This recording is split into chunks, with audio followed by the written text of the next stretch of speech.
اللہ تمہارے گناہ معاف کر دے گا اور تم کو ایسے باغوں میں داخل کر دے گا جس کے نیچے نہریں بہتی ہوں گی، اور ابدی قیام کی جنتوں میں بہترین گھر تمہیں عطا فرمائے گا۔ یہ ہے بڑی کامیابی، اور دوسری چیز جو تم چاہتے ہو وہ بھی تمہیں دے گا، اللہ کی طرف سے نصرت اور قریب ہی میں حاصل ہونے والی فتح۔ اے نبی صلی اللہ علیہ وسلم، اہل ایمان کو اس کی بشارت دے دو، اے لوگوں جو ایمان لائے ہو اللہ کی مددگار بنو، جس طرح عیسیٰ ابن مریم نے حواریوں سے خطاب کر کے کہا تھا، کون ہے اللہ کی طرف بلانے میں میرا مددگار؟ اور حواریوں نے جواب دیا، ہم ہیں تو اللہ کے مددگار۔ اس وقت بنی اسرائیل کا ایک گروہ ایمان لایا اور دوسرے گروہ نے انکار کر دیا، اور ہم نے ایمان لانے والوں کی ان کے دشمنوں کے مقابلے میں تائید کی، اور وہی غالب ہو کر رہے۔ ہاں، اور اس میں یہ بھی بتایا نا کہ لوگ چاہتے ہیں کہ اللہ کے دین کو پھوکوں سے بجھا دیں، لیکن اللہ اپنے دین کو مکمل کر کے رہے گا۔ کیسے حالات تھے نا اس وقت، یہ نہیں کہیں پہ بھی نظر آتا تھا کہ مسلمانوں کو فتح ہوگی، لیکن اللہ نے فتح دلائی ہو، اور اسی نے رسول کو بھیجا ہے ہدایت اور دین حق کے ساتھ، اور کس لیے بھیجا ہے؟ تاکہ اسے سارے دینوں پہ غالب کر دے۔ اب رسول کے بعد یہ مشن مسلمانوں کا ہے کہ اپنے دین کو، اپنے اسلام کو پھیلائے، اس کو غالب کرنے کی کوشش کرے، اس میں اپنا وقت لگائے، جان لگائے، مال لگائے۔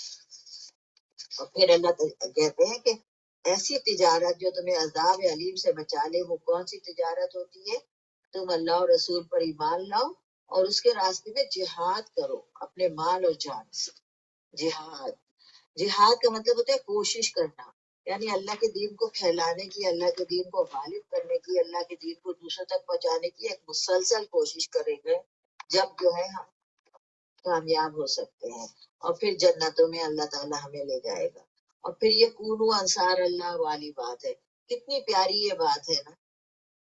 حضرت عیسیٰ علیہ السلام نے بھی اپنے ماننے والوں سے کہا تھا کہ کون میرا مددگار بنتا ہے، تو صرف 12 حواری تھے جو ان کے وہاں پہ تھے، جو ان کو بڑی مان لائے تھے، وہ ان کے مددگار بنے، اور وہ کمزور بھی تھے، لیکن وہ جو حواریوں کی کوشش تھی، وہ چلے گئے تھے دنیا میں، ہر جگہ اس بات کو پھیلانے لگے۔ اور دیکھیں نا عیسائیت کتنی پھیلی ہے دنیا میں، ابھی بھی سب سے زیادہ عیسائی۔ اور پھر رومی بادشاہ نے کیونکہ دین قبول کر لیا تھا، تو پھر سارے اس کی رعایا اسلام میں وہ عیسائی بن گئی تھی۔ تو یہاں پہ اللہ تعالیٰ ایک ہماری ہمیں مثال دے رہے ہیں کہ اللہ کے راستے میں مدد نہیں، اللہ کی مدد کرو، یہ مت سوچو کہ ہم تھوڑے سے ہیں، کمزور ہیں، جتنی بھی کر سکتے ہو کرو، تو پھر اللہ تعالیٰ تم سے راضی ہو جائے۔ چلے پڑے سورہ جمعہ۔ انشاءاللہ۔ میں یہ کہہ رہی تھی کہ آپ کہہ رہی تھی کہ عیسائی وہ جو حضرت عیسیٰ پہ جو بھی اسلام لے کے آیا نا، تو وہ مسلمان اس وقت کے مسلمان تھے نا، وہ تو عیسائی نہیں تھے، وہ تو مسلمان تھے نا، تو ہر جگہ پہ مسلمان اسلام پھیلا۔ عیسیٰ کے ماننے والے جو تھے جی جی جی وہ بھی مسلمان، ایسا مسلمان کہلاتے تھے، یہ تو ہمیں عیسائی نام بعد میں رکھا، جی جی یہودی نام بعد میں رکھا۔ جی انشاءاللہ۔ بسم اللہ الرحمن الرحیم۔ وہی ہے جس نے امیوں کے اندر ایک رسول خود انہی میں سے اٹھایا جو میں اوپر ایک چھوڑ گئی۔ اللہ کی تسبیح کری ہر وہ چیز جو آسمانوں میں ہے اور ہر وہ چیز جو زمین میں ہے۔ بادشاہ ہے نہایت مقدس، زبردست اور حکیم۔ وہی ہے جس نے امیوں کے اندر ایک رسول خود انہی میں سے اٹھایا جو انہیں اس کی آیات سناتا ہے، ان کی زندگی سنوارتا ہے اور ان کی کتاب اور حکمت کی تعلیم دیتا ہے، حالانکہ اس سے پہلے وہ کھلی گمراہی میں پڑے ہوئے تھے۔ اور رسول کا ہمیں مقصد بتا دیا گیا کہ رسول کو کیوں بھیجا ہے، کہ وہ سناتے ہیں کتاب کو، پھر اس کتاب کی آیات کے ذریعے ان کا تزکیہ کرتے ہیں، یعنی ان کی برائیوں۔ تزکیہ کیا ہوتا ہے؟ غلط باتیں، بری باتوں کو نکالنا اور اچھی باتوں کو داخل کرتے چلے جانا۔ اور کتاب اور حکمت کی تعلیم دیتے ہیں، خالی پڑھ کے نہیں سناتے ہیں، تعلیم دیتے ہیں، یعنی اس کی تفسیر، اس کی حکمتیں، اس کی چیزیں سب بتاتے ہیں۔ جی پڑھ۔ اور اس رسول کی بازت ان دوسرے لوگوں کے لیے بھی ہے جو ابھی ان سے نہیں ملے ہیں۔ اللہ زبردست اور حکیم ہے، یہ اس کا فضل جسے چاہتا ہے دیتا ہے، اور وہ بڑا فضل فرمانے والا ہے۔ جن لوگوں کو تورات کا حامل بنایا گیا تھا مگر انہوں نے اس کا بار نہ اٹھایا، اس کی مثال اس گدھے کی سی ہے جس پر کتابیں لدی ہوئی ہوں۔ اس سے بھی زیادہ بری مثال ان لوگوں کی جنہوں نے اللہ کی آیات کو جھٹلا دیا ہے۔ ایسے لوگوں کو اللہ ہدایت نہیں دیا کرتا۔ ان سے کہو اے لوگوں جو یہودی بن گئے ہو، اگر تمہیں یہ گھمنڈ ہے کہ باقی سب لوگوں کو چھوڑ کر بس تم ہی اللہ کے چہیتے ہو، تو موت کی تمنا کرو اگر تم اپنے ذات میں سچے ہو، لیکن یہ ہرگز اس کی تمنا نہیں کریں گے۔ اپنے ان کرتوتوں کی وجہ سے جو یہ کر چکے ہیں، اور اللہ ان ظالموں کو خوب جانتا ہے۔ ان سے کہو جس موت سے تم بھاگتے ہو وہ تو تمہیں آ کر رہے گی، پھر تم ان کے سامنے پیش ہو جاؤ گے جو پوشیدہ اور ظاہر جاننے والا ہے، اور وہ تمہیں بتا دے گا کہ تم کیا کچھ کرتے رہے ہو۔ اے لوگوں جو ایمان لائے ہو، جب پکارا جائے نماز کے لیے جمعے کے دن تو اللہ کے ذکر کی طرف دوڑو اور خرید و فروخت چھوڑ دو، یہ تمہارے لیے زیادہ بہتر ہے اور اگر تم جانو۔ پھر جب نماز پوری ہو جائے تو زمین میں پھیل جاؤ اور اللہ کا فضل تلاش کرو اور اللہ کو کثرت سے یاد کرتے رہو، شاید کہ تمہیں بھلا نصیب ہو جائے۔ اور جب انہوں نے تجارت اور کھیل تماشا ہوتے دیکھا تو اس کی طرف لپک گئے اور تمہیں کھڑا چھوڑ دیا۔ ان سے کہو جو کچھ اللہ کے پاس ہے وہ کھیل تماشا اور تجارت سے بہتر ہے، اور اللہ سب سے بہتر رزق دینے والا ہے۔ بسم اللہ الرحمن الرحیم۔ اے نبی صلی اللہ علیہ وسلم، جب یہ منافق تمہارے پاس آتے ہیں تو کہتے ہیں ہم گواہی دیتے ہیں کہ آپ یقیناً اللہ کے رسول ہیں۔ ہاں، اللہ جانتا ہے کہ تم ضرور اس کے رسول ہو، مگر اللہ گواہی دیتا ہے کہ یہ منافق جھوٹے ہیں۔ انہوں نے اپنی قسموں کو ڈھال بنا رکھا ہے، اس طرح یہ لوگوں اللہ کے راستے سے خود رکتے ہیں اور درجہ کو روکتے ہیں۔ کیسی بری حرکتیں ہیں جو یہ لوگ کر رہے ہیں۔ یہ سب کچھ اس وجہ سے ہے کہ ان لوگوں نے ایمان لا کر پھر کفر کیا، اس لیے ان کے دلوں میں مہر لگا دی گئی ہے، اب یہ کچھ نہیں سمجھتے۔ انہیں دیکھو تو ان کے جسے تمہیں بڑے شاندار نظر آئیں، بولیں تو تم کی باتیں سنتے رہ جاؤ، مگر اصل میں یہ گویا لکڑی کے کندے ہیں جو دیوار کے ساتھ چن کر رکھ دیے گئے ہیں۔ ہر زور کی آواز کو یہ اپنے خلاف سمجھتے ہیں، یہ پکے دشمن ہیں، ان سے بچ کر رہو، اللہ کی مار ان پر، یہ کدھر الٹے پھرائے جاتے ہیں۔ اور جب اس سے کہا جاتا ہے کہ آؤ تاکہ اللہ کا رسول تمہارے لیے مغفرت کی دعا کرے تو وہ سر جھٹکتے ہیں اور تم کو دیکھتے ہیں وہ بڑے گھمنڈ کے ساتھ آنے سے رکتے ہیں۔ اے نبی صلی اللہ علیہ وسلم، تم چاہے ان کے لیے مغفرت کی دعا کرو یا نہ کرو، ان کے لیے یکساں ہے، اللہ ہرگز انہیں معاف نہیں کرے گا۔ اللہ فاسق لوگوں کو اس میں نا منافقین کی خصوصیات بتائی گئی، اور منافقوں سے اللہ تعالیٰ کتنا ناراض ہوتا ہے، ان کا کوئی عمل قبول نہیں کرتا ہے۔ تو ہمیں اپنی منافقت کے اوپر ضرور چیک کرنا چاہیے، خدا نخواستہ ہمارے دل میں تو کوئی نفاق، اس نفاق کو دور کرنے کی کوشش کرنا چاہیے۔ اور منافقت اتنی بری چیز ہے کہ رسول اللہ صلی اللہ علیہ وسلم سے کہا جا رہا ہے کہ آپ کی دعا کریں یا نہ کریں، اللہ نے بخشے، یعنی ان کی دعا بھی ان کے کام نہیں آئے۔ تو منافقت کو ہمیں اپنے دل سے نکالنا ہے۔ پھر ان کی یہاں پہ خصوصیات بتائیے کہ وہ کون لوگ ہیں۔ وہ لوگ ہیں جو کہتے ہیں کہ مت کرو یہاں تک کہ وہ یہاں سے چلے جائیں، اور اللہ ہی کے خزانے ہیں جو کچھ ہے زمین میں آسمان میں، لیکن منافق سمجھتے نہیں، اور وہ کہتے ہیں کہ جب ہم لوٹ کے مدینے جائیں گے تو جو عزت والا ہوگا وہ ذلت والے کو نکال دے گا، اور اللہ ہی کے لیے اور اس کے رسول کے لیے عزت ہے اور مومنوں کے لیے، لیکن منافق نہیں جانتے ہیں۔ اے لوگوں جو ایمان لائے ہو، نہ تمہیں دھوکے میں ڈالے تمہارے مال اور اولادیں اللہ کے ذکر سے، یعنی غافل نہ کر دیں تم، اور جو یہ کرے گا وہی خسارے میں جانے والا ہے۔ اور خرچ کرو اللہ کے راستے میں جو کچھ تمہیں دیا گیا، اس سے پہلے کہ تم کو موت آ جائے، اور پھر اس وقت وہ کہنے لگے کاش کہ مجھے تھوڑی سی اور مہلت دی جاتی تو میں یہ نیک کام کر لیتا یا وہ نیک کام کر لیتا، لیکن جب وقت آ جاتا ہے تو پھر اس وقت میں کوئی تاخیر نہیں کی جاتی، اور اللہ باخبر ہے ان کاموں سے جو تم کرتے ہو۔ منافقت کی صفت اللہ تعالیٰ ہمارے دل سے نفاق کو نکال دے، ہمیں اس کے لیے نا دعا بھی کرنی چاہیے۔ سورہ تغابن جی پڑھیے۔ اللہ کے نام سے جو بے انتہا مہربان اور رحم فرمانے والا ہے۔ اللہ کی تسبیح کر رہی ہے ہر وہ چیز جو آسمانوں میں ہے، ہر وہ چیز جو زمین میں ہے، اسی کی بادشاہی ہے اور اسی کے لیے تعریف ہے، اور ہر چیز پر قادر ہے۔ وہی ہے جس نے تم کو پیدا کیا، پھر تم میں سے کوئی کافر اور کوئی مومن، اور اللہ سب کچھ دیکھ رہا ہے جو تم کرتے ہو۔ اس نے زمین اور آسمانوں کو برحق پیدا کیا، تمہاری صورت بنائی اور بڑی عمدہ صورت بنائی ہے، اور اسی کی طرف آخر کار تمہیں پلٹنا ہے۔ زمین اور آسمان کی ہر چیز کا علم اسے علم ہے، جو کچھ تم چھپاتے اور جو کچھ تم ظاہر کرتے ہو سب کو اس کو معلوم ہے، اور دلوں کا حال تک جانتا ہے۔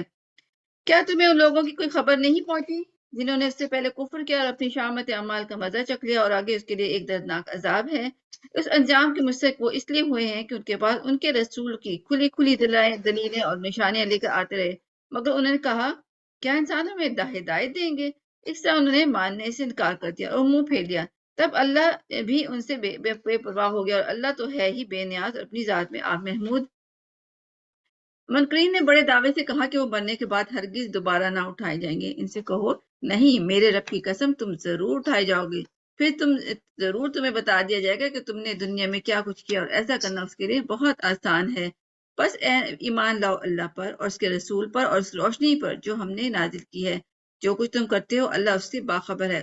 اس کا پتہ تمہیں اس وقت چل جائے گا جب اجتماع کے دن وہ تم کو اکٹھا کرے گا۔ وہ دن ہوگا ایک دوسرے کے مقابلے میں لوگوں کی ہار جیت کا۔ جو اللہ پر ایمان لایا اور نیک عمل کرتا ہے اس کے گناہ جھاڑ دے گا اور اسے ایسی جنتوں میں داخل کرے گا جس کے نیچے نہریں بہتی ہوں گی۔ یہ لوگ ہمیشہ ان میں رہیں گے۔ یہی بڑی کامیابی ہے۔ اور جن لوگوں نے کفر کیا اور ہماری آیات کو جھٹلایا وہ دوزخ کے باشندے ہوں گے جس میں ہمیشہ رہیں گے، اور بدترین ٹھکانہ ہے۔ کوئی مصیبت کبھی نہیں آتی مگر اس کے اذن سے آتی ہے۔ جو شخص اللہ پر ایمان رکھتا ہے اور اللہ اس کے دل کی ہدایت بخشتا ہے، اور اللہ ہر چیز کا علم ہے۔ اللہ کی اطاعت کرو اور رسول کی اطاعت کرو، لیکن اگر تم اطاعت سے منہ موڑتے ہو تو ہمارے رسول پر صاف صاف پہنچا دینے کے سوا کوئی ذمہ داری نہیں ہے۔ اللہ وہ ہے جس کے سوا کوئی خدا نہیں، لہٰذا ایمان لانے والوں کو اللہ ہی پر بھروسہ رکھنا چاہیے۔ اے لوگوں جو ایمان لائے ہو، تمہاری بیویاں تمہاری اولاد میں سے بعض تمہارے دشمن ہیں، ان سے ہوشیار رہو، اور اگر تم عفو درگزر سے کام لو اور معاف کر دو تو اللہ غفور و رحیم ہے۔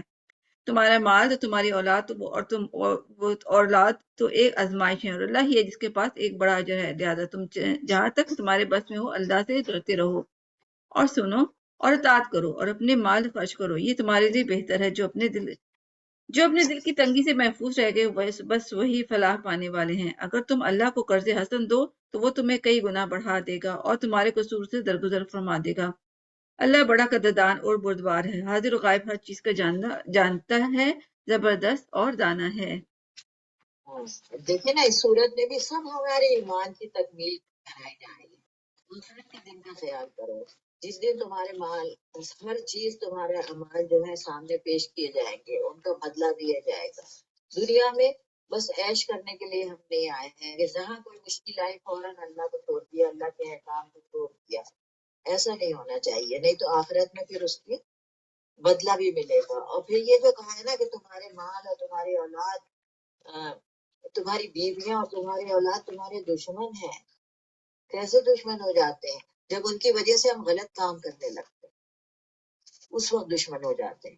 جب ان کی وجہ سے، ان کی محبت میں آگے یا ان کے فائدے کے لیے ہم غلط کام کرتے ہیں، اور پھر اگر وہ غلط کام کر رہے ہیں تو یہ نہیں کہ تم ان سے بالکل ناراض ہی ہو جاؤ، بلکہ ان کی اصلاح کرتی رہو، ان سے درگزر کرو، ان کو معاف کر دو، کیونکہ اللہ بھی معاف کرتا ہے۔ کیونکہ یہ مال اور یہ جو اولاد ہے یہ ایک آزمائش ہے اللہ کی طرف سے۔ اس آزمائش سے ہمیں پورا اچھی طرح سے نکلنا ہے، اور اللہ کا تقوی اختیار کرتے ہوئے ایسے معاملہ کرنا ہے اپنے گھر والوں سے نا، اور اللہ کی راہ میں خرچ کرنا ہے، اور اللہ کو اچھا قرض دینا ہے۔ اچھا قرض کیا ہوتا ہے؟ قرض حسن، جو جس کی واپس ملنے کی امید ہوتی ہے، اور جو واپس ضرور ملتا ہے۔ کتنی اچھی اچھی اللہ تعالیٰ ہمیں مختصر سی صورتوں میں نصیحتیں کر رہے ہیں۔ اب یہ سورہ طلاق شروع ہو رہی ہے۔ سورہ طلاق کو چھوٹی سورہ نساء بھی کہا جاتا ہے۔ جس طرح سے سورہ نساء میں طلاق کے احکام آئے تھے، بقرہ میں بھی آئے تھے، تو اب اس میں اور احکام آ رہے ہیں۔ اور آپ یہ دیکھیے گا جب یہ ہم سورت پڑھیں گے کہ بار بار تقوی کا ذکر، ہر حکم کے بعد تقوی کا ذکر آتا ہے۔ یعنی دنیاوی معاملات چاہے طلاق کے ہوں یا نکاح کے ہوں، اس میں کسی سے زیادتی نہیں کرو، بلکہ اللہ سے ڈرتے ہوئے کام۔ اے نبی صلی اللہ علیہ وسلم، جب تم عورتوں کو طلاق دو تو ان کو طلاق دو ان کی مدت کے لیے، اور مدت کو گنو، اور اللہ سے ڈرو، اور ان کو گھروں سے نہ نکالو۔ لا تخرجوہن من بیوتہن، گھر عورتوں کے بھی ہیں، کہا ہے کہ ان کے گھروں سے ان کو مت نکالو، اور نہ وہ خود نکلے، مگر یہ کہ کوئی کھلی بے حیائی کے ساتھ آئے۔ یہ اللہ کی حدیں ہیں، جو ان حدوں کو پار کرتا ہے تو وہ اپنے اوپر ظلم کرتا ہے۔ شاید کہ اللہ تعالیٰ کوئی اور بات نکال دے جو پہلے سے ہمیں موجود نہیں ہو، کوئی اور حکم آ جائے، کوئی اور صورت آ جائے جو یہ کام اچھی طرح سے ہو جائے۔ یعنی طلاق بھی اگر دینی ہے، ایک ناپسندیدہ کام ہے، اس کو بھی اللہ کے ڈر کے ساتھ دینا چاہیے۔ اللہ کے تقوی کے ساتھ دینا چاہیے اور طلاق کی عدت کو گننا چاہیے. اور جب وہ پہنچ جائیں اپنی مدت کو بس ان کو یا تو روک لو بھلے طریقے سے یا الگ ہو جاؤ ان سے بھلے طریقے سے. یعنی الگ بھی ہو رہے ہو تو بھلے طریقے سے ہو. ان کو برا بھلا کہہ کے لڑ جھگڑ کے مار پیٹ کے اس طرح سے نہیں ہونا چاہیے نا، بلکہ اچھے طریقے سے ہونا چاہیے. اور گواہ بنا لو 2 صاحب عدل لوگوں کو.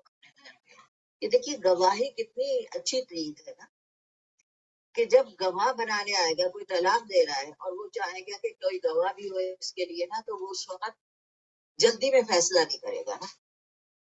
اور جس کو گواہ بنائے ہو سکتا ہے معاملات کو وہ درست کرنے کی کوشش کرے گا. اور گواہی دو اللہ کے لیے ٹھیک ٹھیک. یہ تمہیں نصیحت کی جاتی ہے جو تم میں سے ایمان لاتا ہے اللہ پر اور آخرت کے دن پر. اور جو ڈر کے اللہ سے کام کرتا ہے، تقوی سے کام کرتا ہے، تو اللہ تعالیٰ اس کے لیے اس مشکل سے نکلنے کا کوئی نہ کوئی راستہ پیدا کر دیتا ہے اور اس کو ایسی جگہ سے رزق دیتا ہے جہاں سے وہ سمجھتا بھی نہیں ہے. اور جو اللہ پہ بھروسہ کرتا ہے اللہ اس کے لیے کافی ہے. بے شک اللہ اپنے کاموں کو پورا کرتا ہے. اللہ نے تمہارے لیے ہر چیز کا ایک اندازہ مقرر کر دیا ہے. اور وہ عورتیں جو حیض سے مایوس ہو گئی ہیں تمہاری عورتوں سے، اگر تمہیں شک ہو تو ان کی عدت جو ہے وہ 3 مہینے ہے. یعنی جن عورتوں کو حیض نہیں آ رہا ہے اب ان کی عدت کیسے گنی جائے گی؟ 3 مہینے کی ہے. اور وہ عورتیں جن کو حیض نہ آیا ہو ابھی ان کی عدت بھی 3 مہینے میں ہے. اور وہ عورتیں جو حاملہ ان کی عدت کیا ہے کہ جب وہ حمل ان کا ہو جاتا ہے، جب بچے کی پیدائش ہو جاتی ہے تو ان کی عدت ختم ہو. اور جو اللہ سے ڈرتے ہوئے کام کرے گا اللہ اس کے کاموں میں آسانی کر دے گا. یہ اللہ کا حکم ہے، اس نے نازل کیا ہے تمہیں. اور جو ڈرے گا اللہ سے اس کی برائیاں اللہ تعالیٰ دور کرے گا اور اس کے لیے بہت بڑا اجر ہے. یعنی ہر مشکل، ہر پریشانی، ہر کام کے لیے اللہ کا تقوی ہونا چاہیے. اسکنوہن من حیث سکنتم من وجدکم، اور ان کو آباد کرو جہاں پہ تم خود رہتے ہو، اور ان کو نقصان نہ پہنچا اور تنگ نہ کرو ان کے اوپر معاملہ. یعنی اگر ابھی پوری طلاق کی 1 طلاق یا 2 طلاق کے بعد عورت کو گھر سے نہیں نکلنا چاہیے، وہیں رہنا چاہیے. اور جب وہ وہاں رہ رہی ہے تو اسے کوئی تکلیف نہ. اور اگر وہ حاملہ عورتیں ہوں تو ان کے اوپر خرچ بھی کرو یہاں تک کہ ان کا حمل ہو، مطلب وہ بچہ پیدا ہو جائے. اور اگر وہ دودھ پلا رہی ہیں تمہارے لیے تب بھی ان کو بھی اجرت دو. اور ایک دوسرے سے مشورے سے کام کرو. اور اگر ایک فریق زیادتی کر رہا ہے تو پھر کیا ہونا چاہیے کہ کسی اور سے دودھ پلوا لینا چاہیے تاکہ صاحب حیثیت جو ہے وہ اپنی حیثیت کے مطابق خرچ کرے اور جو کم جس کا رزق ہے وہ اپنی حیثیت کے مطابق خرچ کرے. اللہ تعالیٰ کسی نفس پر کوئی بوجھ نہیں ڈالنا چاہتا. ان قریب مشکل کے بعد آسانی آ جائے گی. اگر اللہ سے ڈرتے ہوئے کام کیا، اللہ کی مرضی کے مطابق کام کیا نا، تو پھر اللہ تعالیٰ اس مشکل سے نکلنے کا راستہ بنا دیتا. جی انیلا پڑھے. جی انشاءاللہ. جی انشاءاللہ. اچھا آپ آیت نمبر اس پہ پہنچی ہوئی ہیں 8 پہ. 8 نمبر. اچھا جی انشاءاللہ. میں بات پڑھتی ہوں. خوشحال آدمی اپنی خوشحالی کے مطابق نفقہ دے اور جس کو رزق کم دیا گیا وہ اسی مال میں سے خرچ کرے جو اللہ نے اسے دیا ہے. اللہ نے جس کو جتنا کچھ دیا ہے اس سے وہ زیادہ کا وہ اس سے مکلف نہیں ہے. بعید یہ نہیں کہ اللہ تنگدستی کے بعد فراغ دستی بھی عطا فرما دے. کتنی ہی بستیاں ہیں جنہوں نے اپنے رب اور اس کے رسولوں کے حکم سے سرتابی کی تو ہم نے ان سے سخت محاسبہ کیا اور ان کو بری طرح سزا دی. انہوں نے اپنی کی کا مزہ چکھ لیا اور اس کا انجام کار گھاٹا ہی گھاٹا رہا ہے.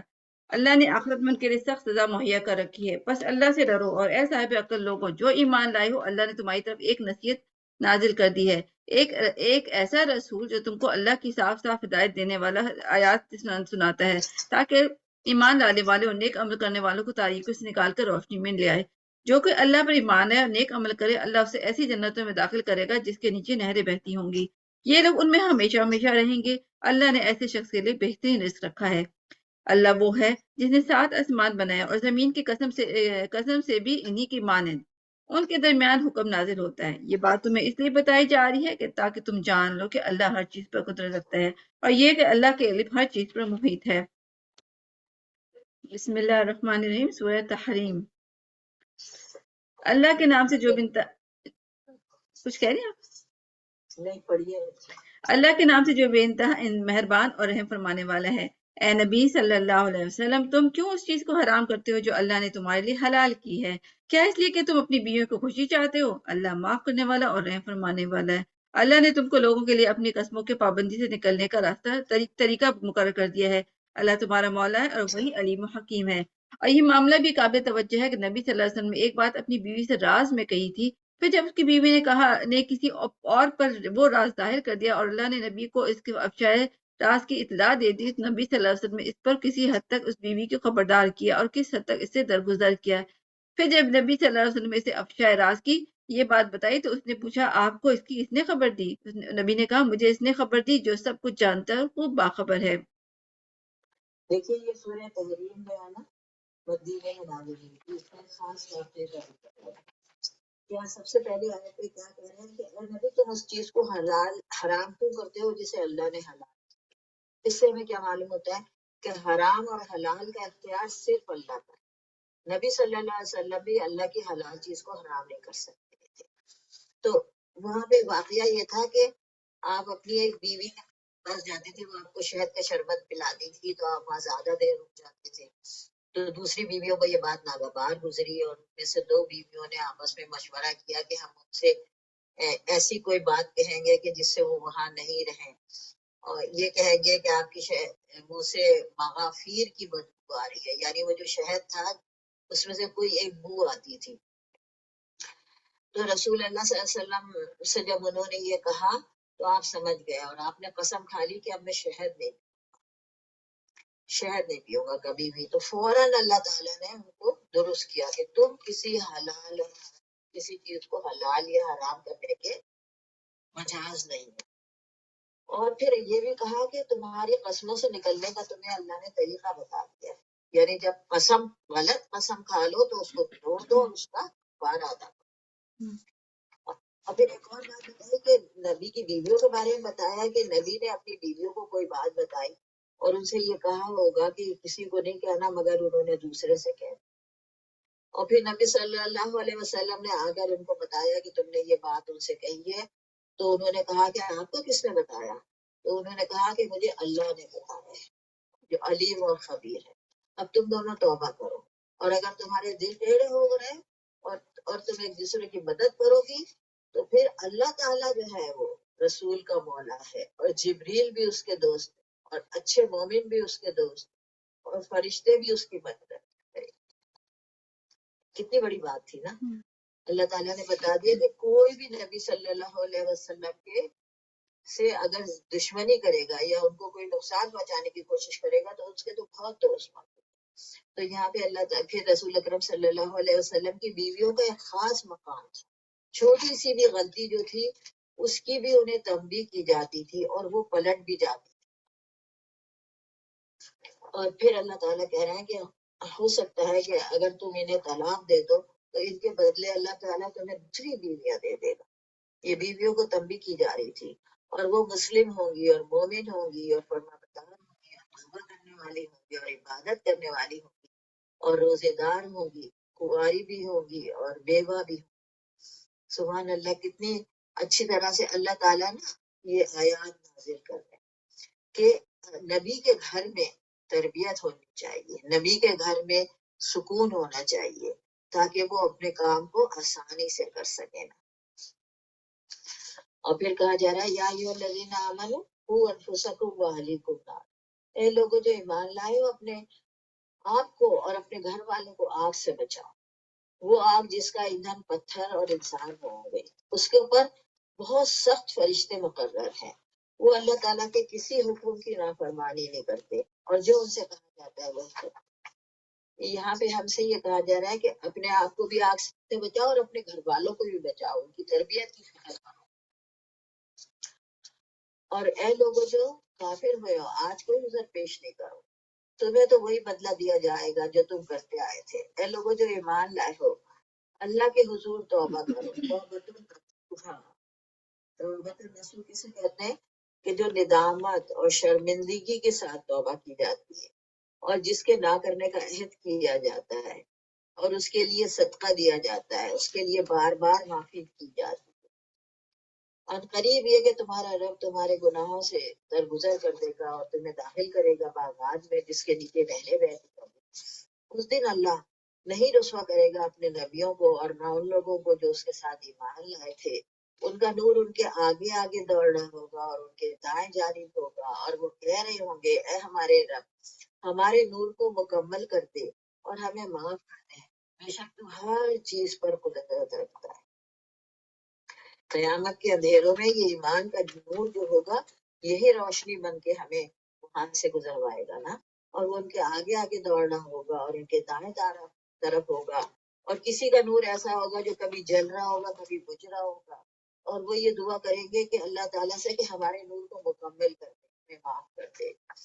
اے لوگو، اے نبی صلی اللہ علیہ وسلم جہاد کرو کفار و منافقین سے اور ان کے ساتھ سختی کرو. ان کا ٹھکانہ جہنم ہے اور وہ بہت برا ٹھکانہ ہے. اللہ تعالیٰ مثال دیتا ہے ان لوگوں کو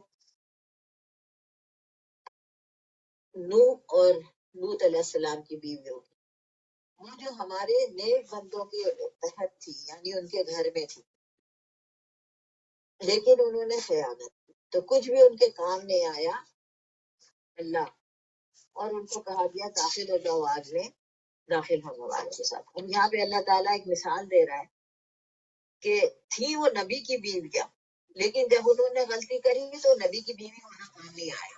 یہاں پہ ہمیں پتہ چل جائے گا کہ کسی کے خاندان میں سے ہونا یا کسی کی بیوی ہونا یا کسی کی بیٹی ہونا کسی کے بھی کام نہیں آئے گا جب تک اس کے اپنے اعمال نہیں ہوں گے.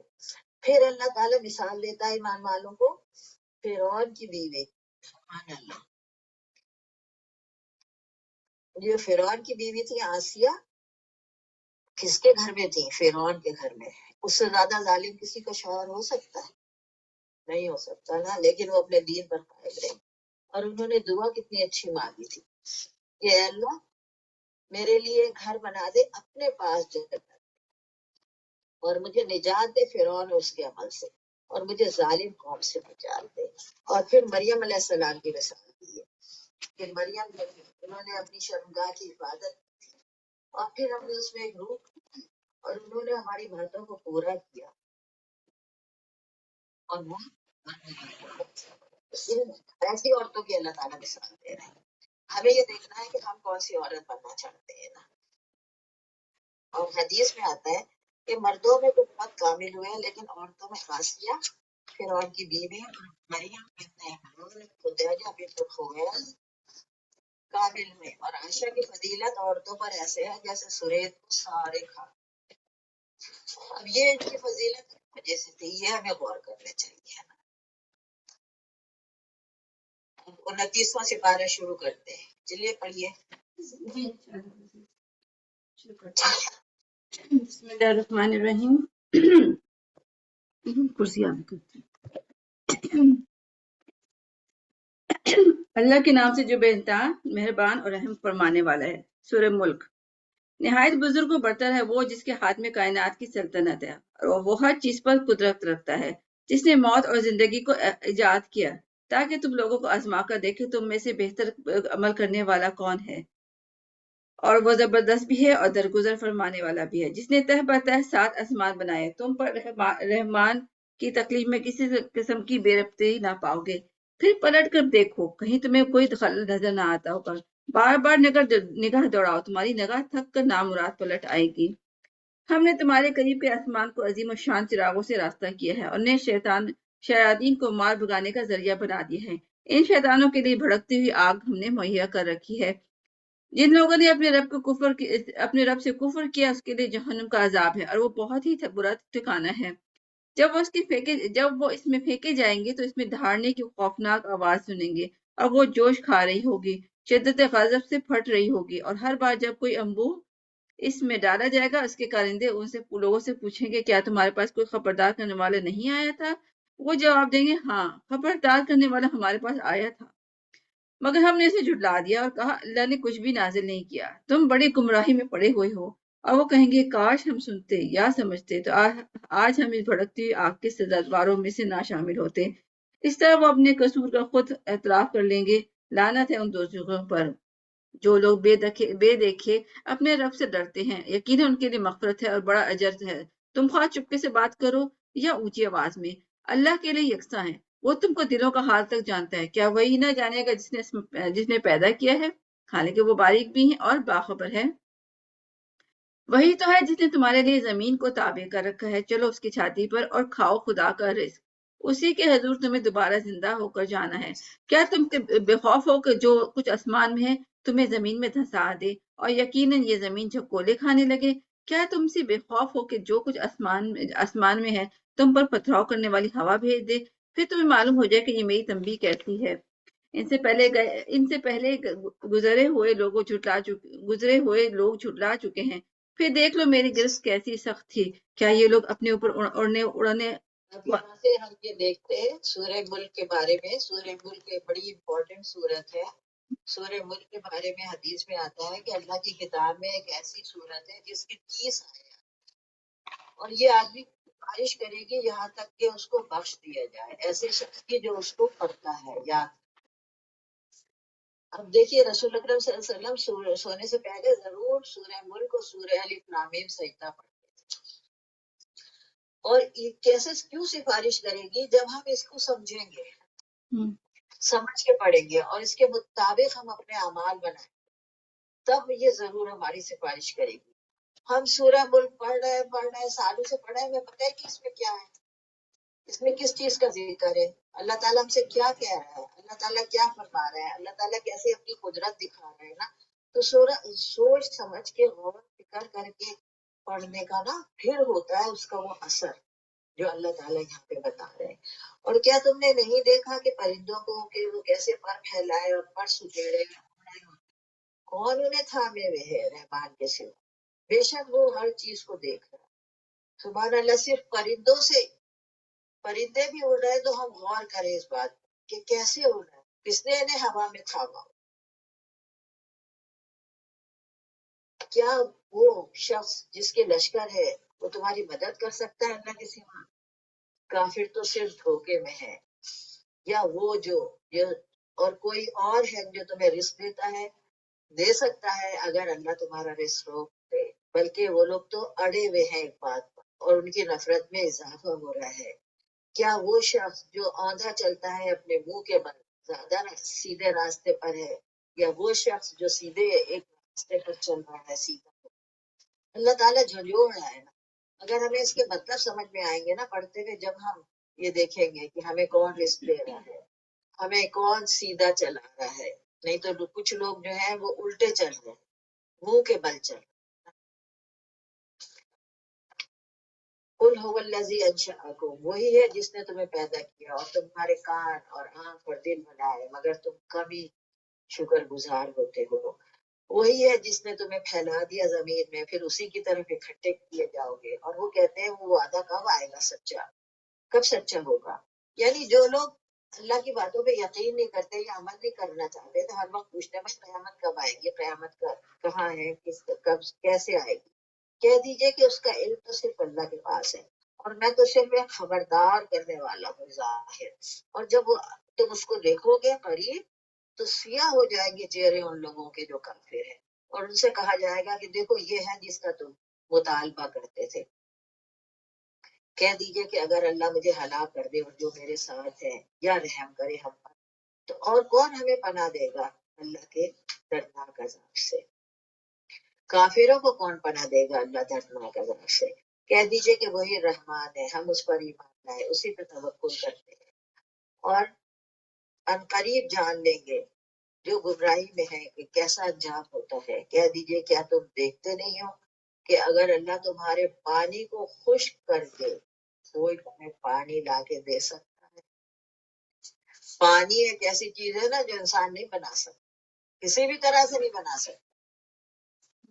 اللہ تعالیٰ کہہ رہے ہیں کہ پانی اگر چلا جائے، زمین کی جڑوں میں اتر جائے، اوپر نہ ہو، تو پھر کون لائے گا پانی؟ اور اس میں ہم سے یہ کہا گیا ہے کہ اللہ کی نعمتوں پہ، اللہ کی قدرتوں پہ غور کرو اور اللہ تک پہنچو اور اللہ کی مرضی کے مطابق کام کرو. اب سورہ قلم، نون والقلم وما یسطرون، قسم کھائی اللہ تعالیٰ نے قلم کی اور جو کچھ وہ لکھا ہے. قلم، اللہ تعالیٰ نے سب سے پہلے قلم پیدا کیا تھا. آپ سوچیں قلم کی کیا اہمیت ہے، جو پین ہوتا ہے.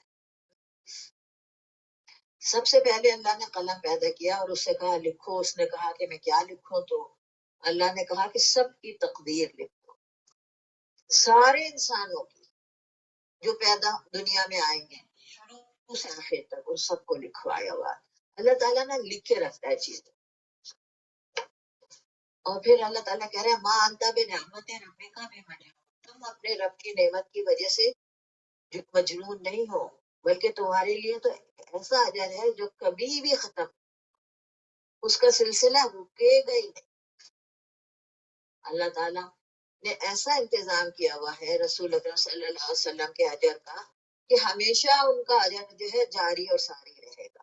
ہمیشہ لوگ آپ پر درود و سلام بھیجتے رہیں، اس کا اجر انہیں پہنچتا رہے گا اور یہ سلسلہ جاری رہے گا. اذان میں آپ کا ذکر ہوتا ہے، وسیلے کا دعا کرتے ہیں اس میں آپ کا ذکر ہوتا ہے.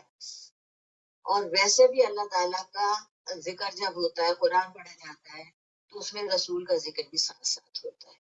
رسول کے سنتوں پہ ہم عمل کرتے ہیں، اس کا اجر انہیں ملتا ہے. یعنی ان کا اجر جو ہے ایسا ہے کہ وہ کبھی ختم ہی نہیں ہوگا. اور آپ اخلاق کے بہترین مرتبے پر فائز. اللہ تعالیٰ نے گواہی دی ان کے اخلاق. بس ان قریب تم دیکھو گے اور وہ بھی دیکھ. کس کو آزمایا جائے گا؟ بے شک تمہارا رب خوب جانتا ہے کون گمراہ ہے راستے سے، اور وہ ان کو بھی جانتا ہے جو سیدھے راستے پر ہے. بس آپ جھوٹ لانے والوں کی اطاعت مت کریں، وہ تو یہ چاہتے ہیں کہ وہ پھسل جائیں اور پھر تمہیں بھی پھسلا لیں. اور تم ہرگز اطاعت مت کرنا اس شخص کی جو جھوٹی قسمیں کھاتا ہے اور چغلیاں کرتا ہے اور تانے دیتا ہے اور بہت زیادہ چلت پھلت. کچھ لوگ ہوتے ہیں نا بہت زیادہ ادھر ادھر جا رہے یہ کر رہے ہیں، باتیں کر رہے ہیں، چغلیاں کر رہے ہیں، اس کی اس سے لگا رہے ہیں، اس کی اس سے لگا رہے ہیں. اللہ تعالیٰ ہم سب کو اس چیزوں سے محفوظ رکھے. منائل للخیر، اور نیکی کے کاموں کو منع کرنے والا ہے، بہت زیادہ گناہگار ہے، بد مزاج ہے، زنیم، اور اس کے بعد گناہ کے کام کرتا ہے. یہ کہ ہم نے اس کو مال اور اولاد دیے ہوئے ہیں، یہ جو ہے کہا جاتا ہے کہ یہ مکے کے کسی سردار کے بارے میں یہ کہا جاتا ہے. جب اس پر ہماری آیتیں پڑھی جاتی ہیں تو کہتا ہے کہ یہ تو پرانے زمانے کے قصے. سنسمہ علی الخرطوم، اللہ تعالیٰ کہہ رہے ہیں کہ ہم اس کی ناک پہ نشان لگائیں گے. ولید بن مغیرہ کے لیے کہا جاتا ہے کہ یہ آیت آئی ہے کہ اس کی یہ خصوصیات تھی، اور اس کی موت جب ہوئی تھی اس کے ناک پہ تلوار کا زخم لگا تھا تو اس سے اس کی موت ہوئی تھی. ہم ان کو آزمائیں گے جیسا کہ ہم نے آزمایا تھا باغ والوں کو جب وہ قسم کھا رہے تھے کہ ہم ضرور صبح کے وقت تیز دھار آلہ لے جا کر اپنی کھیتی کو کاٹ دیں گے، اور وہ استثنا نہیں کر رہے تھے. بس پھر گیا ایک پھرنے والا ان کے رب کی طرف سے اور وہ اس وقت سو رہے تھے. یہاں پہ ان باغ والوں کا قصہ بتایا ہے، مکے والوں کو سنایا جا رہا ہے کہ یہ باغ والا جو تھا یہ اپنے باغ کے 3 حصے کرتا تھا، ایک گھر والوں کے لیے، ایک رشتہ داروں کے لیے، اور ایک فقراء مساکین میں بانٹنے کے لیے. جب اس کا باپ مر گیا تو اس کے بیٹے جو تھے تو وہ کہنے لگے کہ ہم دوسروں کو کیوں حصہ دیں، ہم رات چلے جاتے ہیں اور اپنی کھیتی کو کاٹ کے لے آتے. تو پھر کیا ہوا کہ وہ سو رہے تھے تو اللہ نے ایک ایسی آفت بھیجی کہ ان کا باغ جو تھا وہ ختم ہو گیا. فاصبحت کالصریم، وہ چورا چورا ہو گیا. پھر پکارا انہوں نے صبح صبح اٹھ کر ایک دوسرے کو کہ چلو جلدی سے چلو اپنے باغ کی طرف، ہم اس کو کاٹیں گے. بس جب وہاں گئے تو آپس میں چپ کے باتیں کرتے ہوئے جا رہے تھے، یعنی مشورے بھی کر رہے تھے آپس میں کہ آج کے دن کوئی مسکین نہیں آئے یہاں پر. یعنی ان کا یہ ارادہ تھا کہ کسی کو اور کو نہیں دیں گے، کسی مسکین کو نہیں دیں گے. اور وہ صبح سویرے اپنے فیصلہ کرنے میں جلدی کر رہے تھے. بس جب انہوں نے اس کو دیکھا تو کہنے لگے کہ ہم تو گمراہ ہوں کیا. اب جب وہاں دیکھتے ہیں تو وہ باغ تھا ہی نہیں وہاں پر. تو کہنے لگے کہ شاید ہم بھٹک گئے ہیں. پھر کہنے لگے نہیں ہم تو محروم ہو گئے ہیں. ان کے ایک اوسط درجے کے سمجھدار آدمی نے کہا کہ میں نے تم سے نہیں کہا تھا کہ تم اللہ کی تسبیح کرو. پھر وہ کہنے لگے پاک ہے ہمارا رب، بے شک ہم تو بڑے ظالم تھے. پھر آپس میں ایک دوسرے کے مقابلے میں آئے ملامت کرتے ہوئے اور کہنے لگے کہ ہاں ہم نے تو بڑی سرکشی کی تھی، ان قریب ہمارا رب ہمیں اس سے بہتر دے دے گا، بے شک ہم اپنے رب کی طرف رغبت کرتے ہیں. یعنی بدنیتی کا کیا انجام ہوتا ہے یہاں پہ اللہ نے یہ بتایا. اور اللہ کے مال میں سے جب دیا جاتا ہے تو وہ اور بڑھ کے ملتا ہے، اور جب اس مال میں سے یہ عہد کر لیں گے اب کسی کو نہیں دیں گے تو اس مال کو ضائع ہو جاتا ہے. اسی طرح عذاب ہوگا. اور آخرت کا عذاب تو بہت بڑا ہے، کاش کو جانتے. ان کے متقیوں کے لیے ان کے رب کے پاس بڑی نعمت بھری جنتیں ہیں. کیا ہم مسلمانوں کو مجرموں کی طرح یعنی جس کے عمل الگ الگ ہیں، ایک مسلمان کے اور ایک کافر کے عمل الگ الگ ہیں، تو وہ ان کو بدلہ کیسے ایک ہی ملنا چاہیے؟ نہیں ملنا چاہیے نا. مالکم کیف تحکمون، کیا ہے تمہارے لیے، تم کیسا فیصلہ کرتے ہو؟ کیا تمہارے پاس کتاب ہے اچھا تو تم پڑھتے ہو، یا جو تم اختیار کرو گے وہی ہوگا، یا تم سے کوئی وعدہ لیا ہوا ہے قیامت کے دن جو پورا ہوگا؟ بے شک تمہارے لیے تو وہی ہے جو تم فیصلہ کرو. ان سے سوال کرو کہ اس چیز کا کہ جو دعوے کرتے ہو اس کا ضامن کون ہے، کیا ان کے کوئی شریک ہے؟ بس لے آؤ ان شریکوں کو. اس دن جب پنڈلی کو کھولا جائے گا اور انہیں بلایا جائے گا سجدہ کرنے کے لیے، لیکن وہ نہیں کر سکے. ایک مثال دی گئی ہے قیامت کے دن. بخاری کی حدیث میں ہے نا کہ قیامت کے دن اللہ پنڈلی کو کھولے گا، سب سجدے میں گر جائے سوائے ان کے جو دکھاوے کے لیے نماز پڑھتے تھے یا نہیں پڑھتے تھے. سبحان اللہ، سجدہ ہی نہیں کر سکتے تھے وہاں پر. ان کی نگاہیں جھکی ہوئی ہوں گی اور ذلت ان پر چھا رہی ہوگی، اور ان کو پہلے بلایا جاتا تھا سجدہ کرنے کے لیے، لیکن وہ اس وقت سالم تھے، صحیح سالم تھے، لیکن سجدہ نہیں کرتے تھے. بس چھوڑ دو اسے. اور جو جھٹلاتا ہے اس بات کو، ہم ان قریب ان کو کھینچ کر لے جائیں گے ایسی جگہ جس کو وہ نہیں جانتے.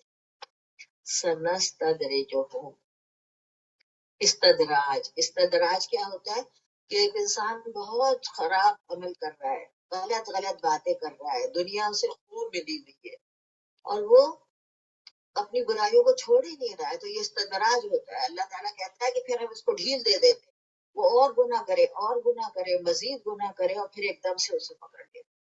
اللہ تعالیٰ سب کو محفوظ رکھے نا. ورنہ کبھی یہ ہوتا ہے نا کہ کوئی انسان غلطی کرتا ہے اور اللہ تعالیٰ اس کو سبق سکھانے کے لیے کسی مشکل میں ڈال دیتا ہے تو وہ اللہ کی طرف پلٹ جاتا ہے، یہ اس کی مہربانی ہوتی ہے. لیکن استدراج میں کیا ہوتا ہے؟ بے خبر، یعنی ہمیں تو کوئی پکڑنے والا ہی نہیں ہے، اللہ تو ہم سے بڑا خوش ہے جب ہی ہم سب کچھ کرتے ہیں اور پھر ایک دم سے پکڑ لیتا ہے. اور بولو تو انہیں بے شک میری چال جو ہے وہ بہت مضبوط ہے، کیا تم ان سے سوال کرتے ہو کسی بدلے کا اور وہ اس بدلے اس کے بوجھ سے دبے جا رہے ہیں؟ کیا ان کے پاس کوئی غیب کی باتیں ہیں جس کو وہ لکھ رہے ہیں؟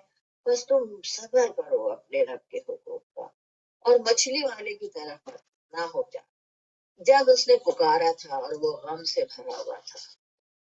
یعنی حضرت یونس علیہ السلام کی بات ہو رہی ہے نا، مچھلی والے کہ وہ صبر نہیں کیا انہوں نے تھوڑا سا آخر میں، اور وہ چلے گئے تھے اور بہت غم سے بھرے ہوئے تھے، اور پھر وہاں سے بھی انہوں نے اللہ کو پکارنا شروع کیا. اور اگر ہم نہ اس سے اپنی نعمت کا مزہ چکھاتے تو وہ اس میں ہمیشہ وہیں پہ رہتا اور وہ مذموم ہو جاتا. بس بلند کر دیا اس کو، اس کے رب بس کر دیا اسے صالحین میں سے. یعنی جب انہوں نے توبہ کی اور معافی مانگی اور اللہ کی تسبیح کری تو اللہ تعالیٰ نے ان کو پھر چن لیا. اور نزدیک ہے وہ لوگ جو کافر ہیں کہ تمہیں پھسلا دے اپنی آنکھوں سے جب وہ ذکر سنتے ہیں اور وہ کہتے ہیں کہ یہ تو مجنون ہے اور نہیں ہے یہ مگر نصیحت ہے ایک سارے جہان والوں کے. یعنی بری نظر لگانا چاہتے ہیں، بری نظروں سے رسول اللہ صلی اللہ علیہ وسلم کو دیکھتے ہیں. تو پھر اللہ تعالیٰ نے ہمیں بتا بھی دیا ہے کہ اس کا علاج کیا ہے کہ اعوذ باللہ پڑھیں اور معوذتین پڑھیں، جو 2 صورتیں ہیں پھر کی وہ پڑھیں. تو اللہ بری نظر سے بچ جائیں گے انشاءاللہ. اور بری نظر کا علاج بھی نا انہی چیزوں سے ہونا چاہیے جو اللہ رسول کی بتائی گئی ہے نا. یہ مرچیں جلانا اور یہ طرح طرح کی الگ الگ چیزیں کرنا یہ بالکل بیکار کی چیز، ان کی کوئی حیثیت نہیں ہے. سورہ الحاقہ آ گئی ہے، پڑھیے انیل الحاق. جی انشاءاللہ. اللہ کے نام سے جو بے انتہا مہربان اور رحم فرمانے والا ہے. ہونی شدنی کیا ہے؟ وہ ہونی شدنی، اور تم کیا جانو کہ وہ کیا ہے ہونی شدنی.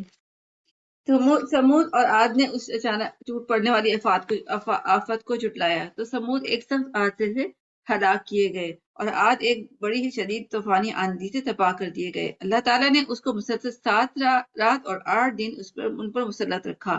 تم وہاں ہوتے تو دیکھتے وہاں ان کے اس طرح پچھڑے پڑے ہیں جیسے وہ کھجور کے بوسیدہ تنے ہوں. اب کیا ان میں سے کوئی تمہیں باقی بچا نظر آتا ہے؟ اور اسی خطائے عظیم کا ارتکاب فرعون اور اس کے پہلے کے لوگوں نے اور تل پٹ ہو جانے والی بستیوں نے کیا. ان سب نے اپنے رب کے رسول کی بات نہ مانی تو اس نے ان کی بڑی سختی کے ساتھ پکڑ لیا. جب پانی کا طوفان حد سے گزر گیا تو ہم نے تم کو کشتی میں سوار کر دیا تھا تاکہ اس کا واقعے کو تمہارے لیے ایک سبق آزمود یادگار بنا دیں. یادگار بنا دیں اور یاد رکھنے والے کان اس کی یاد محفوظ رکھیں. پھر جب ایک دفعہ سور میں پھونک مار دی جائے گی اور زمین اور پہاڑوں کو اکٹھا کر کر کے ایک چوٹ میں ریزہ ریزہ کر دیا جائے گا اور اس طرح وہ ہونے والا واقعہ پیش آ جائے گا، اس دن آسمان پھٹے گا اور ان کی بندش ڈھیلی پڑ جائے گی. فرشتے ان کے اطراف و جوانب میں داخل ہوں گے اور 8 فرشتے اس وقت تیرے رب کا عرش اپنے اوپر اٹھائے ہوئے ہوں گے. وہ دن ہوگا جب تم لوگ پیش کیے جاؤ گے، تمہارا کوئی راز بھی چھپا نہ رہ جائے گا. اس وقت جس کا نام اعمال اس کے سیدھے ہاتھ میں دیا جائے گا وہ کہے گا لو دیکھو پڑھو میرا نام اعمال. میں سمجھتا تھا کہ مجھے ضرور اپنا حساب ملنے والا ہے. بس وہ دل پسند عیش میں ہوگا. عالی مقام جنت میں جس کے پھلوں کے گچھے جھکے پڑے ہوں گے. ایسے لوگوں سے کہا جائے گا مزے سے کھاؤ اور پیو اپنے اس اعمال کے بدلے میں جو تم نے گزرے دنوں میں کیے ہیں. اور جس کا نام اعمال اس کے بائیں ہاتھ میں دیا جائے گا وہ کہے گا کاش میرا اعمال نامہ مجھ سے نہ دیا گیا ہوتا اور میں نہ جانتا کہ میرا حساب کیا ہے. کاش میری وہی موت جو دنیا میں آئی تھی فیصلہ کن ہوتی.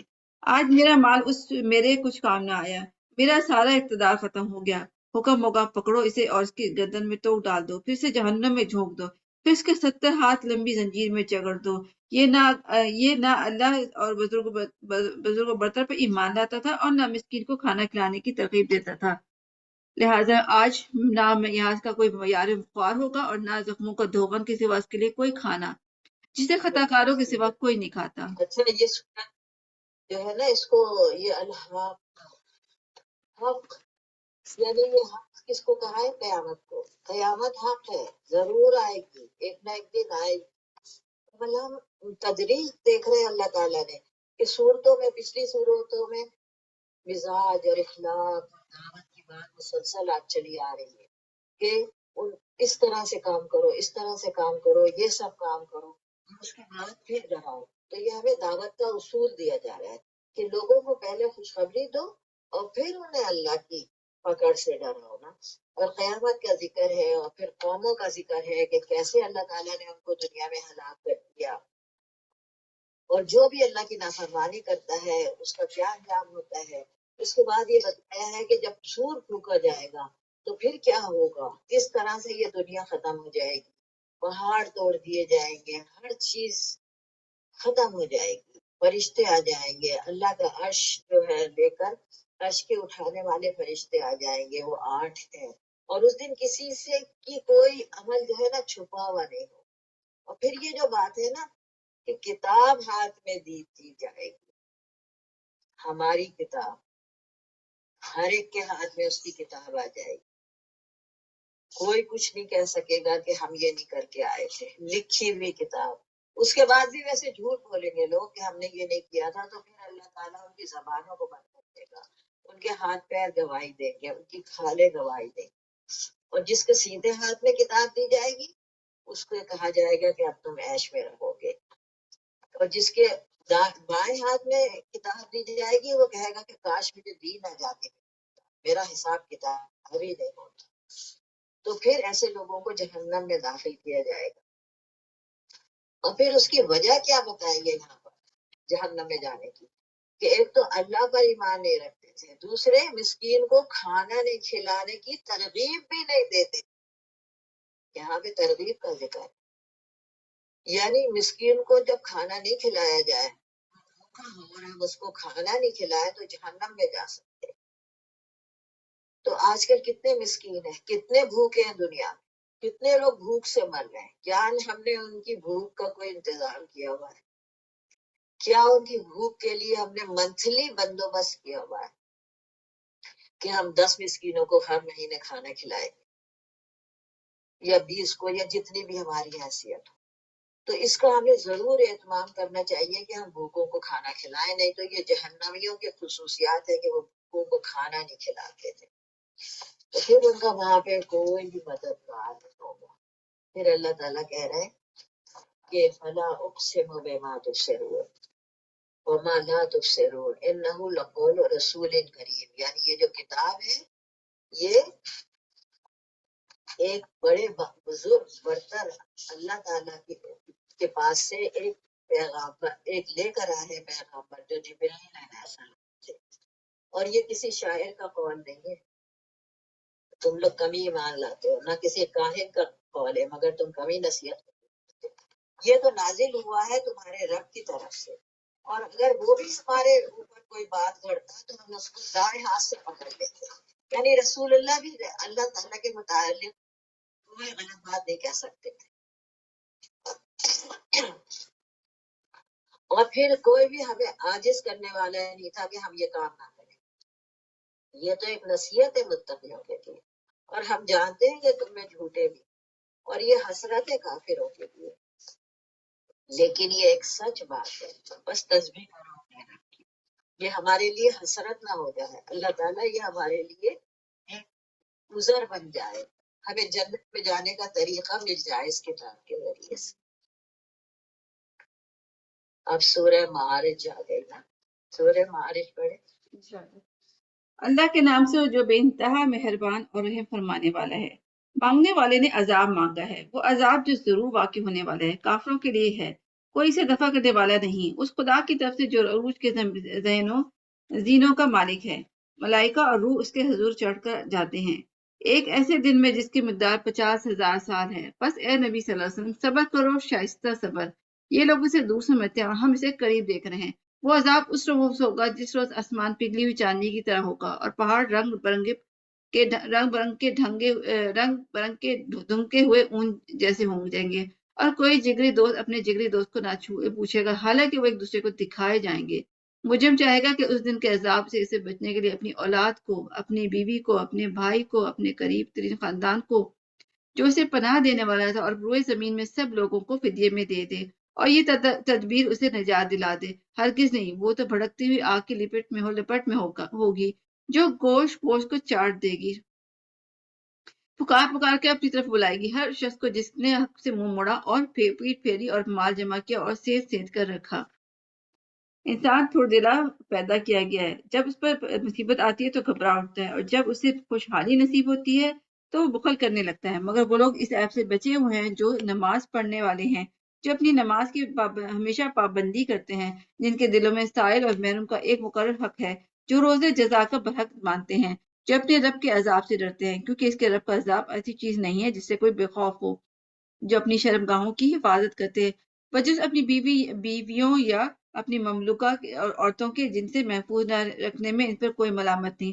البتہ جو اس کے علاوہ کچھ اور چاہیں وہی حد سے تجاوز کرنے والے ہیں، جو اپنی امانتوں کی حفاظت کرتے ہیں، اپنے عہد کا پاس رکھتے ہیں، جو اپنی گواہیوں میں راز بازی کا قائم رکھتے ہیں، اور جو اپنی نماز کو حفاظت کرتے ہیں، جو لوگ عزت کے ساتھ جنت کے باغوں میں رہیں گے. بس اے نبی صلی اللہ علیہ وسلم کیا بات ہے، یہ منکرین دائیں اور بائیں سے گروہ در گروہ تمہاری طرف دوڑے چلے آ رہے ہیں. کیا ان میں سے ہر ایک کا یہ لالچ ہے کہ وہ نعمت بھری جنت میں داخل کر دیا جائے گا؟ ہرگز نہیں. ہم نے جس چیز سے اس کو پیدا کیا یہ خود جانتے ہیں. بس نہیں، میں قسم کھاتا ہوں مشرقوں اور مغربوں کے مالوں کی، ہم اس پر قادر ہیں کہ ان کی جگہ اس سے بہتر لوگوں کو لے آئیں، اور کوئی ہم سے بازی لے جانے والا نہیں ہے. لہٰذا انہیں اپنی بےہودہ باتوں اور اپنے کھیل میں پڑا رہنے دو، یہاں تک کہ اپنے اس دن کو پہنچ جائیں جس کا ان سے وعدہ کیا جا رہا ہے، جب یہ اپنے قبروں سے نکل کر اس طرح دوڑے جا رہے ہوں گے جیسے اپنے بتوں کے استانوں کی طرف دوڑ رہے ہوں گے. ان کی نگاہیں جھکی ہوں گی، ذلت ان پہ چھا رہی ہوگی. وہ دن ہے جس کا ان کو وعدہ کیا جا رہا ہے. تو یہ بھی سورج جو ہے نا، دیکھیے اس میں کوئی قیامت کا ذکر ہے، بار بار قیامت کا ذکر آ رہا ہے کہ قیامت کے آنے سے پہلے تم لوگ یہ کام کر لو. اور کون سی چیزیں ہیں جو ہمیں اللہ کے عذاب سے بچا سکتی ہیں، اور متقی لوگ کیسے ہوتے ہیں، وہ کیا کرتے ہیں، اور ان جنتیوں کی کیا صفات ہوتی ہے. سب سے پہلی بات اس میں بتائیے نماز پڑھنا. نماز پڑھنا اور اس کے اوپر دائمون یعنی ہمیشہ نماز پڑھتے ہیں. مداومت کرنا، کبھی بھی ڈنڈی مار دی، کبھی چھوڑ دیا، کبھی قضا کر دی، ایسا نہیں ہونا چاہیے. اور پھر اچھی طرح سے نماز کو پڑھنا، اس کے پورے آداب کے ساتھ پڑھنا، اور پھر کسی سائل اور محروم کو اس کا حق دینا، آخرت کی تصدیق کرنا. یہ ساری جنتیوں کی صفات ہے. اپنے رب کے عذاب سے ڈرتے رہنا، شرمگاہوں کی حفاظت کرنا، امانتوں اور عہد کی پابندی اور قسم کی پابندی. اور پھر بعد میں پھر وہ بتا دیا کہ نمازوں کی یہ ضروری ہے، اس کے بغیر نہ جنت میں نہیں جا سکتے. ہم اگر یہ امید ہی رکھتے رہیں کہ ہم تو جنت میں چلے جائیں گے اور پھر کوئی عمل نہیں کرے نا، تو ایسا نہیں. عمل کرنا پڑے گا، اس کے بعد اللہ تعالیٰ کا جو وعدہ ہے وہ جنت میں لے. سورہ نوح آ گئی، جی پڑھیے. بسم اللہ الرحمن الرحیم. ہم نے نوح علیہ السلام کو اس کی قوم کی طرف بھیجا، اس ہدایت کے ساتھ کہ اپنی قوم کے لوگوں کو خبردار کر دے قبل اس کے کہ ان پر ایک دردناک عذاب آئے. اس نے کہا، اے میری قوم کے لوگوں، میں تمہارے لیے ایک صاف صاف خبردار کرنے والا پیغمبر ہوں. تم کو آگاہ کرتا ہوں کہ اللہ کی بندگی کرو، اس سے ڈرو، میری اطاعت کرو. اللہ تمہارے گناہوں سے درگزر فرمائے گا اور تمہیں ایک وقت مقرر تک باقی رکھے گا. حقیقت یہ ہے کہ اللہ کا مقرر کیا وہ وقت جب آ جاتا ہے تو پھر ٹالا نہیں جاتا. کاش تمہیں اس کا علم ہو. اس نے عرض کیا، اے میرے رب، میں نے اپنی قوم کے لوگوں کو شب و روز پکارا، مگر میری پکار کے فرار ہی میں اضافہ کیا. اور جب بھی میں نے ان کو بلایا تاکہ تو انہیں معاف کر دے تو انہوں نے کانوں میں انگلیاں ٹھوس لی اور اپنے کپڑوں سے منہ ڈھانپ لیے اور اپنی روش پر اڑ گئے اور بڑا تکبر کیا. پھر میں نے ان کو ہانکے پکارے دعوت دی، پھر میں نے علانیہ بھی ان کو تبلیغ کی اور چپکے چپکے سے بھی سمجھایا. اور میں نے کہا، اپنے رب سے معافی مانگو، بے شک وہ بڑا معاف کرنے والا ہے. وہ تم کو آسمان سے خوب بارشیں برسائے گا، تمہیں مال اور اولاد سے نوازے گا، تمہارے لیے باغ پیدا کرے گا اور تمہارے لیے نہریں جاری کر دے گا. تمہیں کیا ہو گیا کہ اللہ کے لیے کسی کو وقار کی توقع نہیں رکھتے، حالانکہ اس نے طرح طرح سے تمہیں بنایا ہے. کیا دیکھتے نہیں ہو کہ اللہ نے کس طرح سے 7 آسمان تہ بتہ بنائے اور اس میں چاند کو نور اور سورج کو چار بنا دیا. اور اللہ نے تم کو زمین میں عجیب طرح اگایا، پھر وہ تمہیں اس زمین میں واپس لے جائے گا اور اس سے یک تم کو نکال کھڑا کرے گا. اور اللہ نے زمین کو تمہارے لیے فرش کی طرح بچھا دیا تاکہ تم اس کے اندر کھلے راستوں میں چلو. جی بے شک اس میں حضرت قرآن میں مسلسل کو اللہ تعالیٰ کا باتیں ہم کرتے ہوئے چلے آ رہے ہیں، تو یہاں بھی بتا. یہ جو 29واں سپارہ ہے نا، اس میں اللہ کی طرف، راستے کی طرف دعوت دینے کا بہت ذکر ہے، اور اس راستے میں کس کس طرح سے دعوت دی اور لوگوں نے کیسی مشکلیں اٹھائی، یہ سب باتیں بتائی جا رہی ہیں. اور نوح علیہ السلام نے بھی اپنی قوم کو ڈرایا تھا نا، اور انہیں خبردار کیا تھا. اور ہم پڑھ چکے ہیں کہ 950 سال تک وہ یہ کام کرتے ہیں. سبحان اللہ، کیسا ان کا صبر تھا. 950 سال تک اپنی قوم کو سمجھایا، مگر وہ لوگ ایمان نہیں لائے. سنا ہے کہ 80 کے قریب لوگ صرف ایمان لائے تھے. تو یہ ہمارے لیے داعی اللہ کے لیے ایک نمونہ ہے کہ ہم لوگ ذرا سی بات بتا کر بڑے بے چین ہو جاتے ہیں، تو ایسا نہیں ہونا چاہیے. دعوت پہ نا مداومت ہونی چاہیے. دائمون ابھی ہم پڑھ چکے ہیں پچھلے سورت میں. تو انہوں نے مسلسل انہیں بتایا اور سمجھایا، اور وہ لوگ انہیں اتنا مارتے تھے. ایک روایت میں لکھا ہے کہ وہ زخمی ہو جاتے تھے، پتھروں سے ڈھک جاتے تھے. پھر جبرائیل آتے تھے، انہیں نکالتے تھے، ان کے اوپر مرہم لگاتے تھے اور کہتے تھے جاؤ پھر دعوت دو. پھر وہ دوسرے دن چلے جاتے تھے. تو مشکلات اللہ کے راستے میں جو آئی تھی ان پر صبر کرنا، ایسا تو کسی کے ساتھ بھی نہیں ہو سکتا نا، جیسے کہ حضرت نوح علیہ السلام کے ساتھ ہوا. لیکن وہ ان کو دعوت دیتے رہے. پھر اللہ سے انہوں نے شکایت کی اور کہا کہ دیکھیں میں نے ان کو صبح شام دعوت اور ان کو بتایا ہے اور سمجھایا ہے اور ان کو استغفار کرنے کا طریقہ بتایا ہے۔ استغفار جو ہوتا ہے نا بہت زبردست چیز، استغفار سے دنیا کی بھی نعمتیں ملتی ہیں اور آخرت کی بھی ملتی ہیں۔ جیسے انہوں نے کہا ہے نا کہ آسمان سے بارش بھی برسے، تمہاری مال اور اولاد میں بھی اضافہ ہوگا اگر تم استغفار کرو گے نا۔ تو لیکن وہ لوگ سنتے ہی نہیں تھے، ان کی بات ہی نہیں مانتے تھے۔ اور استغفار کے بہت فائدے ہیں، ہم سب کو پتا ہے، استغفار کا ہم ذکر کرتے ہیں، استغفار کی تسبیحہ پڑھتے ہیں، لیکن استغفار جو ہوتا ہے نا وہ دنیا کی نعمت اور آخرت میں بھی اس سے ہمیں نعمتیں ملیں گی۔ امام احمد ابن حنبل کا بڑا اچھا ایک واقعہ لکھا ہوا ہے کہ عشاء کی وہ کہیں گئے کسی دوسرے شہر میں، پہلے ایسے ہوٹل وغیرہ تو ہوتے نہیں تھے، تو وہ مسجد میں گئے، لیکن مسجد بند تھی کہ وہ وہاں سو بھی نہیں سکتے تھے، عشاء کی نماز کا وقت ہو گیا تھا۔ تو وہ مسجد سے باہر آ گئے، پریشان تھے، تو وہ جا رہے تھے تو انہیں نان بائی ہوتا ہے نا جو بریڈ بناتا ہے، بیکر جو ہوتے ہیں، وہ نظر آیا۔ بریڈ ہمیشہ زیادہ تر رات میں بنتی ہے، وہ نظر آیا اور انہوں نے اس سے بات کری تو انہیں اپنے گھر میں لے گیا۔ اور وہ جب وہ وہاں پہ گئے تو وہ تو لیٹ گئے سونے کے لیے اور انہیں استغفار کی آوازیں آ رہی۔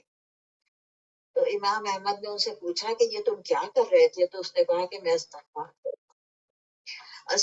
پڑھتا ہوں اور میری ہر دعا قبول ہو جاتی ہے سوائے ایک دعا کے کہ وہ ابھی تک قبول نہیں ہوئی۔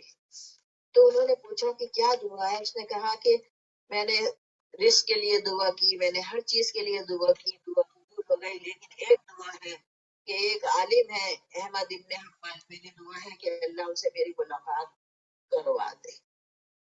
سبحان اللہ۔ تو حضرت احمد ابن حنبل نے کہا کہ آج اللہ نے اس کو پکڑ کر تمہارے پاس بھیج دیا ہے، یعنی اس کی وہ دعا بھی قبول ہو گئی۔ تو استغفار ایک ایسا عمل ہے کہ ہر دعا قبول ہو جاتی ہے، کیونکہ استغفار کے ذریعے وہ اپنے آپ کو گناہوں سے پاک کرتا رہتا ہے، بچنے کی کوشش کرتا ہے، تو پھر اللہ تعالیٰ کی یہاں وہ مقبول ہو جاتا ہے۔ اور پھر حضرت ابراہیم علیہ السلام کا واقعہ اس میں بتایا جا رہا ہے کہ کس طرح سے انہوں نے اپنی قوم کو بتایا، سمجھایا، سیدھے راستے پہ لانے کی کوشش کی، لیکن وہ نہیں مانے۔ تو پھر کیا ہوا، ان کو کس طرح سے انجام ہوا نا، بتایا ہے کہ اللہ نے تمہارے لیے کیا کیا چیزیں پیدا کی تاکہ تم اس کے راستے میں چلو، کشادہ راستوں میں۔ اور نوح علیہ السلام نے کہا کہ میرے رب انہوں نے میری اور اس چیز کے پیچھے لگ گئے کہ جو ان کے مال اور اولاد میں خسارے کا سبب بن گیا، یعنی گناہوں کی وجہ سے نا مال اور اولاد بھی کم ہونے لگتے اور بڑی بڑی چالیں چلتے تھے، اور کہنے لگے کہ اپنے معبودوں کو مت چھوڑنا، ود، سوا، یغوث، یعوق، نسرا، یہ سب ان کے معبود تھے، اور یہ جو لوگ تھے نا یہ ان کے قوم کے نیک لوگ تھے حضرت علیہ السلام۔ اور جب یہ مر گئے تو شیطان نے کہا کہ ان کی تصویریں بنا کے اپنے سامنے رکھ لو تاکہ تم ان کو دیکھ کے تمہیں اللہ یاد۔ اب یہ ہوا کہ وہ ان کی تصویریں سامنے رکھ لی، عبادت کرتے رہے، لیکن ایک نسل کے بعد کیا ہوا کہ اللہ کو تو بھول گئے، یہ بھول گئے کہ کس کی عبادت کرنی ہے، ان کے اسٹیچو بنا لیے، ان کے مجسمے بنا لیے اور انہیں کی عبادت۔ تو یہاں پہ یہی کہہ رہے ہیں کہ تم ان کو اپنے معبودوں کو بچاؤ، اور وہ خود تو گمراہ ہوئے تھے، اور گمراہی جو ہے ظالموں کی اور گمراہی میں اضافہ کر دیتی ہے، اور ان کی گناہوں کی سبب انہیں غرق کر دیا گیا اور آگ میں داخل کر دیا گیا، بس نہیں وہ پائیں گے اللہ کے سوا کوئی مدد کا۔ اور پھر حضرت نوح علیہ السلام کی آپ دعا دیکھیے کہ وہ کیا کہہ رہے ہیں کہ اے میرے رب زمین پر کسی کافر کو مت چھوڑ۔ اتنے سال کی تبلیغ کے بعد انہوں نے یہ دعا کی۔ اگر تو انہیں دعا چھوڑے گا، اس لیے انہوں نے یہ دعا کی تھی کہ اگر تو چھوڑے گا ان لوگوں کو تو ان کی اولاد بھی کافر اور فاجر پیدا کرے، اس لیے انہوں نے بد دعا کی تھی کہ ان کی نسلوں میں سے بھی اب کوئی اچھا نہیں اٹھے گا۔ اور اے میرے رب مجھے معاف کر دے، میرے والدین کو، اور جو میرے گھر میں مومن ہو کے داخل ہوا، اور ساری مومن عورتوں کو اور مومن مردوں کو، اور ظالموں کے لیے ان کی تباہی میں اور اضافہ کر۔ اس طرح سے انہوں نے دعا کی۔ اب سورہ جن آ گیا، جی پڑھ لیں اس کو۔